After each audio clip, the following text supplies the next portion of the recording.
আসসালামু আলাইকুম ওরহমতুল্লাহি ওয়াবারাকাতুহ। দিনী আমল 2 ইউটিউব চ্যানেলে সম্মানিত দিনী ভাই বোনেরা, আমি আশা করি আল্লাহ তাআলার শেষ রহমতে ভালো আছেন, সুস্থ আছেন, আলহামদুলিল্লাহ। আজ একটি ছোট্ট দোয়া শিখিয়ে দিচ্ছি, 3 বার করে ফজর ও মাগরিবের নামাজের পরে অবশ্যই পড়বেন।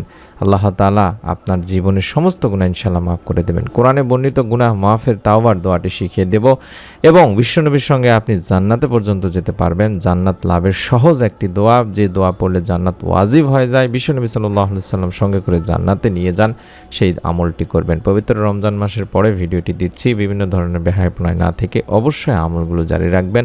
আল্লাহ তাআলা আপনাদেরকে সকলকে শয়তানের ধোঁকা থেকে রক্ষা করে বেশি বেশি আমল ইবাদত করা তৌফিক দান করুন, আমিন। ভিডিওটি মনোযোগ দিয়ে সম্পূর্ণ দেখুন। শয়তানের প্ররোচনায় পড়ে মানুষ আল্লাহর অবাধ্যতায় লিপ্ত হয়, গুনাহ করে ফেলে। কিন্তু গুনাহ হয়ে গেলে একজন মুসলমানের প্রথম কাজই হলো তওবা করে নেওয়া। তওবা মানে গুনাহ থেকে প্রত্যাবর্তন করে আল্লাহ তাআলার কাছে ফিরে আসা। পাপী বান্দাদের আল্লাহ তাআলা আশার বাণী শুনিয়েছেন। বর্ণিত হয়েছে, হে আমার বান্দারা, যারা নিজেদের উপরে জুলুম করেছো, তোমরা আল্লাহর রহমত থেকে নিরাশ হও না। নিশ্চয়ই আল্লাহ সব গুনাহ মাফ করেন, কারণ তিনি ক্ষমাশীল, পরম দয়ালু। সূরা জুমাতে বলা হয়েছে। এক হাদিসে হযরত আবু হুরায়রা রাদিয়াল্লাহু তাআলা আনহু থেকে বর্ণিত আছে, রাসূলুল্লাহ সাল্লাল্লাহু আলাইহি সাল্লাম বলেন, তোমরা যদি পাপাচার করতে, এমনকি তোমাদের পাপ আকাশের সীমা পর্যন্ত পৌঁছে যেত, অতঃপর তোমরা তওবা করতে, তাহলে আল্লাহ অবশ্যই তোমাদের তাওবা কবুল করবেন। সুবহানাল্লাহ। সেই তাওবার দোয়াটি আমি আপনাদের সামনে তুলে ধরছি ইনশাআল্লাহ।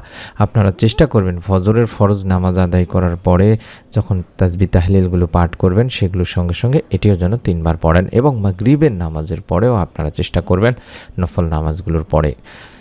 রব্বি ইন্নী যালামতু নাফসি ফাগফিরলি, রব্বি ইন্নী যালামতু নাফসি ফাগফিরলি, রব্বি ইন্নী যালামতু নাফসি ফাগফিরলি, এভাবে 3 বার পড়বেন। হে আমার রব, হে আল্লাহ, নিশ্চয় আমি আমার নফসের প্রতি জুলুম করেছি, সুতরাং আপনি আমাকে ক্ষমা করে দিন।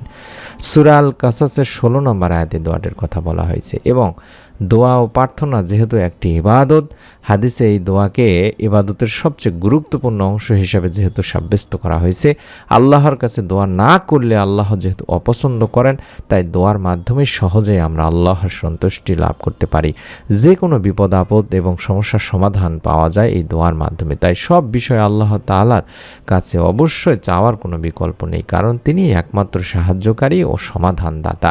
তাই যারা জান্নাত পেতে চান, বিশ্বনবী সাল্লাল্লাহু আলাইহি সাল্লামের সঙ্গে জান্নাতে যেতে চান, তারা অবশ্যই অন্তত 3 বার করে সকাল সন্ধ্যা ফজর ও মাগরিবের পরে পড়বেন। রাদিতু বিল্লাহি রাব্বান ওয়া বিল ইসলামি দীনা ওয়া বিমুহাম্মাদিন নাবিয়্যান ওয়া রাসূলা, রাদিতু বিল্লাহি রাব্বান ওয়া বিল ইসলামি দীনা ওয়া বিমুহাম্মাদিন নাবিয়্যান ওয়া রাসূলা, রাদিতু বিল্লাহি রাব্বান ওয়া বিল ইসলামি দীনা ওয়া বিমুহাম্মাদিন নাবিয়্যান ওয়া রাসূলা।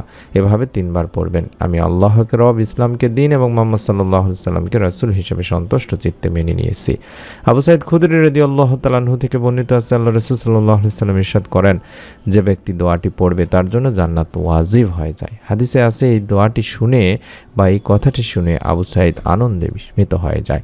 এটি আবু দাউদ শরীফের 1529 নম্বর একটি হাদিস। অন্য এক হাদিসে মুনাজ্জির রাদিয়াল্লাহু তাআলা আনহু থেকে বর্ণিত হয়েছে যে, আমি আল্লাহর রাসূল সাল্লাল্লাহু আলাইহি সাল্লামকে বলতে শুনেছি যে, সকালে অর্থাৎ ফজরের নামাজ আদায় করার পরে রাদিতু বিল্লাহি রাব্বান ওয়া বিল ইসলামি দীনা ওয়া বিমুহাম্মাদিন নাবিয়্যান ওয়া রাসূলা পড়বে, আমি তার হাতে ধরে তাকে জান্নাতে পৌঁছে দেব। সুবহানাল্লাহ। অন্য আরেকটি বর্ণনায় পাওয়া যায়, যে ব্যক্তি সকাল বিকাল অর্থাৎ ফজর এবং মাগরিব বা আসরের নামাজের আদায় করার পরেও যদি আপনারা 3 বার করে এই দোয়াটি পড়েন, তাহলে কিয়ামতের দিন আল্লাহ তাআলা ওই ব্যক্তির নেকি বৃদ্ধির মাধ্যমে তাকে সন্তুষ্ট করবেন। তিরমিজি শরীফের একটি হাদিস। সুবহানাল্লাহ। এছাড়াও আরেকটি ছোট্ট দোয়া শিখিয়ে দিচ্ছি। জাবের রাদিয়াল্লাহু তাআলা আনহু থেকে বর্ণিত আছে, রাসূল পাক সাল্লাল্লাহু আলাইহি সাল্লাম ইরশাদ করেন, যে ব্যক্তি সুবহানাল্লাহিল আযীম ওয়া বিহামদিহি এটি পাঠ করে, তার জন্য জান্নাতে একটি খেজুর গাছ রোপণ করা হয়। এটিও তিরমিজি শরীফের একটি হাদিস। তাই আমি আমার দিনী ভাই বোনদেরকে অনুরোধ করব, আপনারা অবশ্যই আজকের পর থেকে সকাল সন্ধ্যায় কিংবা ফজর ও মাগরিবের নামাজ আদায় করার পরে এই দোয়ার আমলগুলো বেশি বেশি করে করবেন এবং আল্লাহ তাআলার কাছে আপনার গুনাহের জন্য মাপ চাইবেন, ক্ষমা চাইবেন। কঠিন কিয়ামতের দিন মুসিবতের সময় যাতে বিশ্বনবী সাল্লাল্লাহু আলাইহি ওয়াসাল্লামের সঙ্গে আপনি জান্নাতে পর্যন্ত যেতে পারেন, তার জন্য বেশি বেশি করে দোয়া করবেন। আল্লাহ তাআলা আপনাদের সকলকে এই আমলের উসিলায় দুনিয়া আখিরাতে শান্তি দান করুন, জান্নাতুল ফিরদাউস দান করুন, গুনাহ মাফ করুন, আমিন। নতুন আমলের ভিডিও দেখার আমন্ত্রণ জানাচ্ছি। আসসালামু আলাইকুম ওয়া রাহমাতুল্লাহি ওয়া বারাকাতুহু।